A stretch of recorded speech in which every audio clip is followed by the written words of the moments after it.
Now I have the honor to introduce to you one of these outstanding young women, Eesha Choudhari. Eesha is 19 years old and she's from Virginia, USA. She's currently a freshman at Stanford University. Eesha has had a passion for science since a young age, and she's interested in neuroscience, medicine, and computation. She's also excited by space and has previously worked at NASA Langley Research Center. Like most college students, Eesha is still learning what she wants as a career.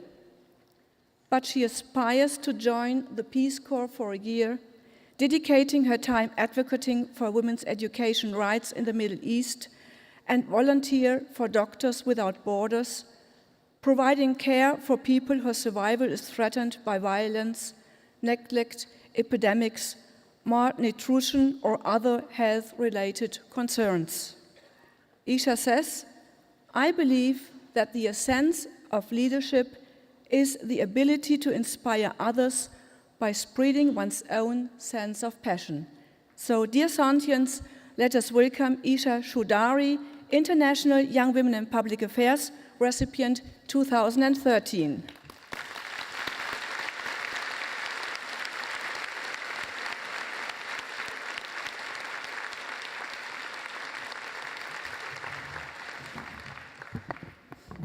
Good morning, everyone. I just want to take a moment to thank Zonta for inviting me to speak here today and giving me the opportunity to learn about the amazing efforts of Zonta International and for being so warm and welcoming this whole weekend. So thank you very much.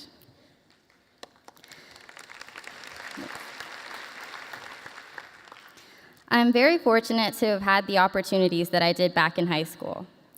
In addition to academics, I like to involve myself in community service by building homes for Habitat for Humanity and playing piano regularly at retirement homes, local government by serving as a liaison between my county youth and county government, leadership by coaching and heading a couple school clubs, and international awareness by being an active member of Model United Nations, and even exposing myself to different cultures by backpacking across countries from Germany to Greece to Austria to Switzerland to the Middle East.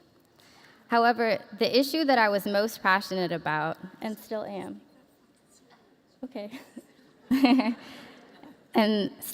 is women's rights. My interest in women's rights was ignited when I first went to visit my aunt in her ultra-conservative village in Kanpur, India.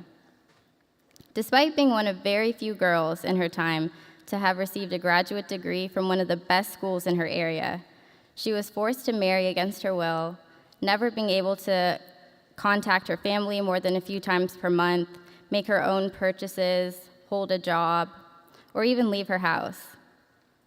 It was truly shocking to see that someone so close to me had rights that were completely different than mine, and despite the fact that she was significantly older and more educated than I was at the time, the scope of what she was able to do was much more limited. However, she told me that she is considered the lucky one in her village. Most lacked even basic literacy and were left completely dependent on their husbands. The sadness I saw in her stemming from her emotional and economic dependency inspired me to write an essay about the importance of empowering women economically and submit it to the National Foundation for Women Legislators. The organization considered my platform worthy enough to be presented at their annual conference for our nation's top senators and representatives.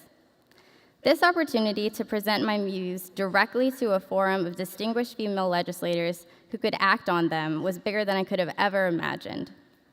At the conference, I gave a speech on the importance of female economic empowerment and potential policy solutions, ranging from wage gap reduction to the implementation of easier access to microfinance loans. And I networked with as many legislators as I could, emphasizing the importance of the empowerment of women. While even a small influence on policymaking regarding women's economic rights may be a long shot, any impression I might have left on these women and their views may well come to fruition at a later date. All of these experiences led to my YWPA award and my involvement with Zonta. Receiving this award and the overwhelming support that came with it from not only my own Zonta club, but from Zonta clubs from across the globe, reinforced my interest in women's rights issues, and gave me the encouragement and confidence to pursue it in college and beyond by reaching out to an on-campus women's rights organization and initiating the creation of my own. The supportive benefits of receiving this award have been absolutely incredible. And I guess it's just a plus that I got a part of my tuition paid for.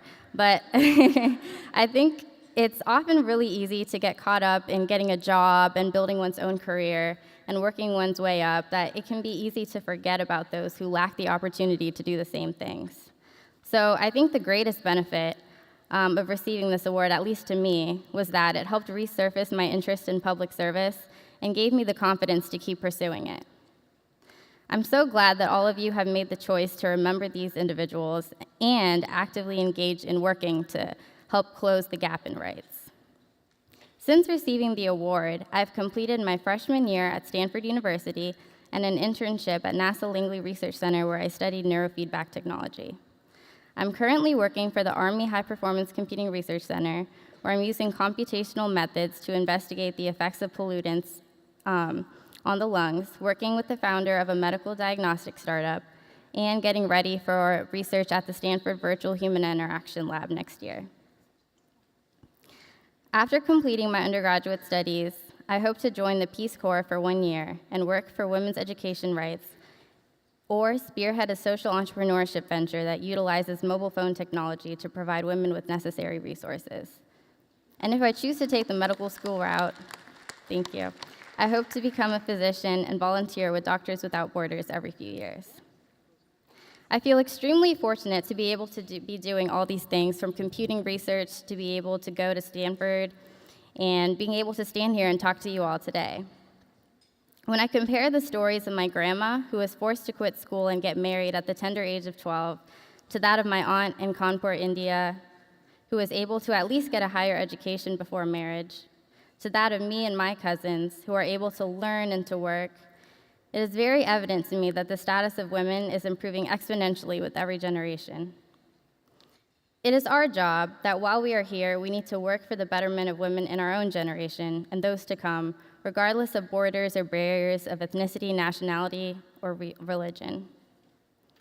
The problems we face can seem overwhelming, but there are dozens of solutions out there. We just need to start somewhere, whether it be utilizing cell phone technology to provide vital medical information to women, or increasing access to microfinance loans, or lobbying for policies to decrease the wage gap.